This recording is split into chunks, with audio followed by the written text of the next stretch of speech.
Hi friends, అందరూ ఎలా ఉన్నారు? నేనైతే చాలా బాగున్నాను. వంకాయ ఎండ్రాయిలు చూపించబోతున్నాను ఫ్రెండ్స్. మీకు మీడియం సైజు ఉల్లిపాయలు 2, 4 టమాటాలు, ఎండు రొయ్యలు, ఉప్పు, పసుపు, కారం,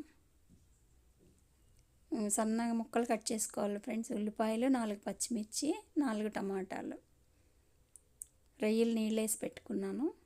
వంకాయలు చిన్న ముక్కలు ఉప్పు నీళ్ళల్లో వేసుకున్నాను కట్ చేసి. స్టవ్ వెలిగించి బాండి పెట్టుకుని 2 టేబుల్ స్పూన్ల వరకు ఆయిల్ వేసుకున్నాను.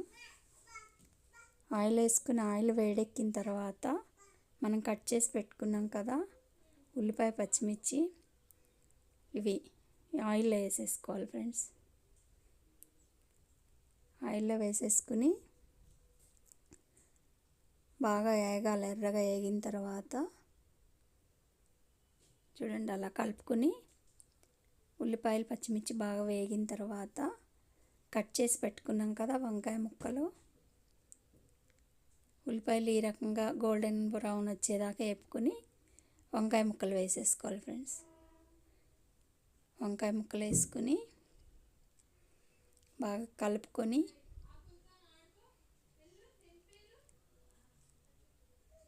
బాగా కలుపుకోవాలి. ఎండ్రాయిలు తీసి పెట్టుకున్నాం కదా కప్పులోకి, అవి బాగా నీళ్ళల్లో కడుక్కోవాలి ఫ్రెండ్స్. ఇసుక ఉంటుంది కాబట్టి బాగా కడుక్కుని అవి కూడా వంకాయల్లో వేసేసుకోవాలి. వేసుకున్న తర్వాత ఉప్పు, పసుపు వేసేసి రుచికి సరిపడా చిటికెడు పసుపు, రుచికి సరిపడా ఉప్పు వేసి మూత పెట్టుకోవాలండి. వంకాయ ముక్కలు మగ్గాలి కదా, బాగా మగ్గిన తర్వాత మూత తీసుకుని కారం వేసుకుని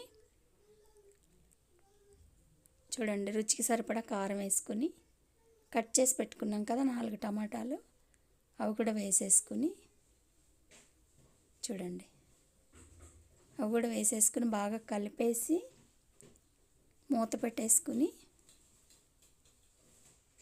చూడండి, మూత పెట్టేసి స్టవ్ సిమ్లో పెట్టుకుని ఒక 10 నిమిషాలు వదిలేయాలి ఫ్రెండ్స్. బాగా మగ్గింది, మళ్ళీ మూత తీసుకుని చూడండి, మూత తీసుకుని బాగా కలిపేసుకుని స్టవ్ ఆఫ్ చేసుకుని సర్వ్ చేసుకోవడమే ఫ్రెండ్స్. అంతే. మొదటిసారి కనుక చూస్తున్నట్టయితే లైక్ చేయండి, షేర్ చేయండి, సబ్స్క్రైబ్ చేయండి. నా వీడియోస్ ఎలా ఉన్నాయో కామెంట్ చేయండి ఫ్రెండ్స్.